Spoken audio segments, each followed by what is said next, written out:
Inverse trigonometric ফাংশনের প্রথম পর্বে আমরা এর বেসিক কিছু কনসেপ্ট নিয়ে আলোচনা করেছি।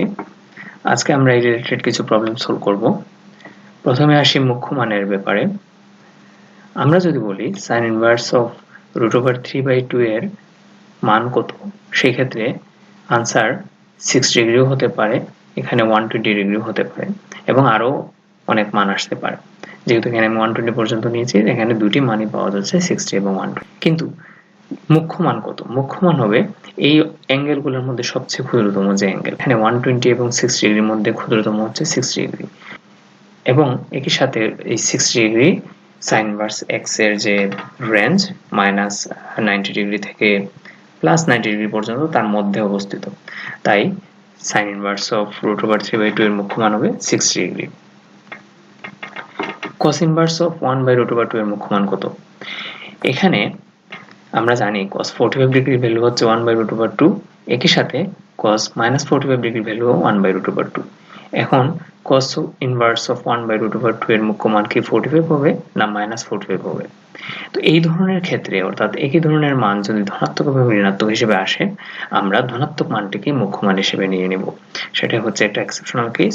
সেই ক্ষেত্রে cos ইনভার্স অফ 1/√2 এর মুখ্য মান হচ্ছে 45 ডিগ্রি। তো আমাদের মনে রাখতে হবে, একই রকম দুইটি মান যদি ধনাত্মক ও ঋণাত্মক হয় তবে ধনাত্মক মানটিকে মুখ্য মান ধরা হয়। cot inverse of cosec inverse of √3/2 এর মুখ্য মান কত?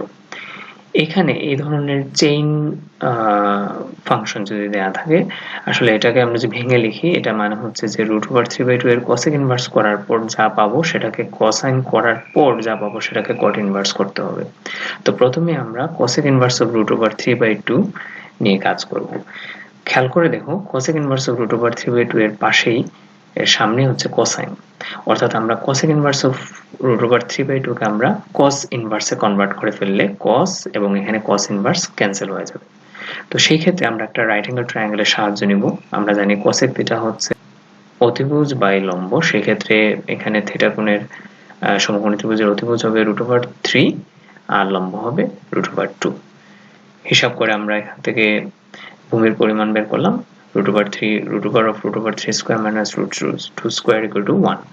এখন আমরা এটাকে cosec ইনভার্স √3/2 কে আমরা cos ইনভার্সে কনভার্ট করলে হয়ে যাবে cos inverse of theta equal to 1 divided by √3, কেননা cos ইনভার্স হচ্ছে ভূমি বাই অতিভুজ, সেখানে ভূমি হচ্ছে 1, অতিভুজ হচ্ছে √3, অর্থাৎ cosec inverse of √3/2 K convert করে আমরা পেলাম cos ইনভার্স অফ 1/√3। দেখা যাচ্ছে cos এবং cos ইনভার্স পাশাপাশি একটা আরেকটাকে এলিমিনেট করবে, আমরা পাবো cot ইনভার্স অফ 1/√3, এবং cot ইনভার্স অফ 1/√3 এর ভ্যালু হচ্ছে π/3, অর্থাৎ এই সম্পূর্ণ রাশিটির মুখ্য মান হলো π/3। মুখ্য মান নির্ণয় করে সমষ্টি বের করব, সেটা হচ্ছে tan ইনভার্স অফ 8 এবং tan ইনভার্স অফ 9/7 এর। আমরা জানি tan inverse of x plus tan inverse of y এর formula tan inverse of x plus y divided by 1 minus xy যখন xy এর product less than equal to 1 হয়, আর যদি xy এর প্রোডাক্ট গ্রেটার দ্যান ইকুয়াল টু 1 হয়, সেক্ষেত্রে tan inverse of x plus tan inverse of y সমান pi plus tan inverse of x plus y divided by 1 minus xy। তো এখানে দেখতে পাচ্ছি 8 এবং 9/7 এর প্রোডাক্ট একের বড়, সেজন্য আমরা 2 নাম্বার ফর্মুলা যেটা সেটাই ব্যবহার করব। আমরা লিখলাম pi plus tan inverse of x plus tan inverse of y সমান tan inverse of x plus y divided by 1 minus x। Further approach করলে আমরা পাবো 65/7 মাইনাস ডিভাইডেড বাই মাইনাস 65/7, যেটা সমান হবে tan ইনভার্স অফ -1, আর tan ইনভার্স অফ -1 হচ্ছে -π/4, সামনে পাই থাকার কারণে যোগ করার পর এটা হয়ে যাবে 3π/4। এখন প্রশ্ন হচ্ছে, আমরা যদি প্রথম ফর্মুলাটা ইউজ করতাম তাহলে কি সমস্যা হতো? প্রথম ফর্মুলা ইউজ করলে আমরা এই পাইটা তখন আমরা পেতাম না, সেই ক্ষেত্রে আমরা এই সূত্র ব্যবহার করে আমরা ফার্দার ক্যালকুলেশন করার পর পেতাম -π/4, যা একটি ঋণাত্মক রাশি। অপরপক্ষে tan inverse of 8 plus tan inverse of 9/7 হচ্ছে দুটি ধনাত্মক রাশি।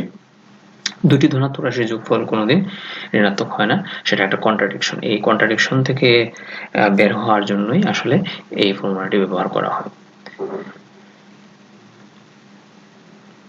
এবার আমরা প্রমাণ করব 2 tan inverse of 1/3 plus tan inverse of 1/7 equal to π/4। এখানে এই tan inverse of 1/3 এর সামনে 2 থাকার কারণে সমস্যা, এবং এই সমস্যা থেকে উত্তরণের একটি উপায় আমাদের আছে, সেটা হচ্ছে 2 tan inverse of x সমান আমরা জানি tan inverse of 2x divided by 1 minus x square। এটাকে sin inverse of cos inverse এও কনভার্ট করা যায়, কিন্তু আমাদের এখানে tan inverse পরের রাশিরও tan inverse এ আছে, আমরা tan inverse এ কনভার্ট করলে আমাদের জন্য সুবিধা। তো আমরা এটাকে tan inverse এ কনভার্ট করলাম। তো 2 tan inverse of এটাকে x ধরে আমরা পাই tan inverse of 2x, tan inverse of 2x মানে 1/3 divided by 1 minus 1/3 করলে আমরা পাবো tan inverse of 3/4, আর এদিকে tan inverse 1/7 তো থাকলোই। এবার tan inverse of x plus tan inverse of y এর সূত্র ব্যবহার করে আমরা পাই tan inverse of x plus y divided by 1 minus xy, আমরা পাবো tan inverse of 1, tan inverse of 1 এর ভ্যালু হচ্ছে pi/4।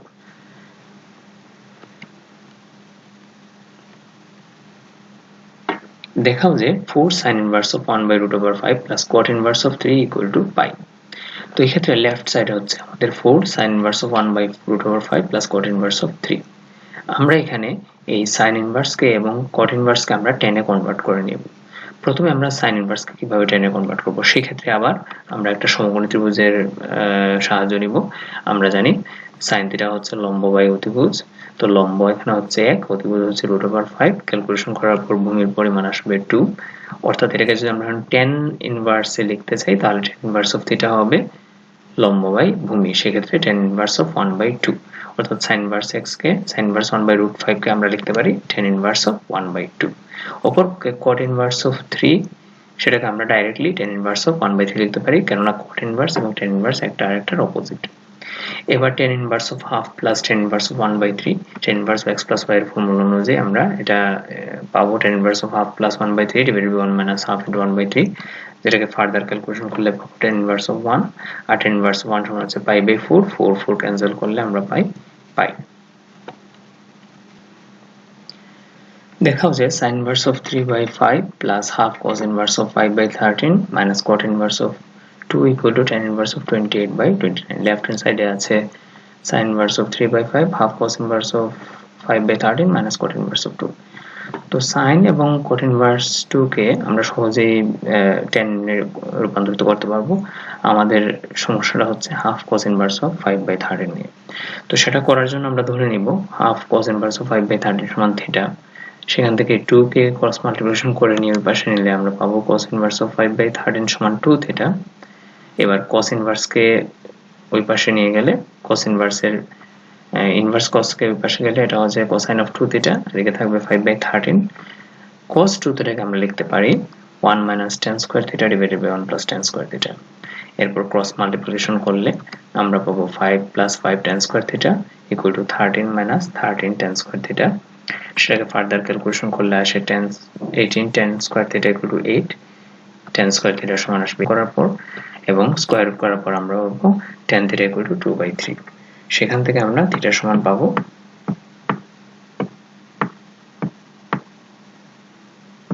tan θ equal to 2/3, সেখান থেকে আমরা পাই θ equal to tan inverse of 2/3।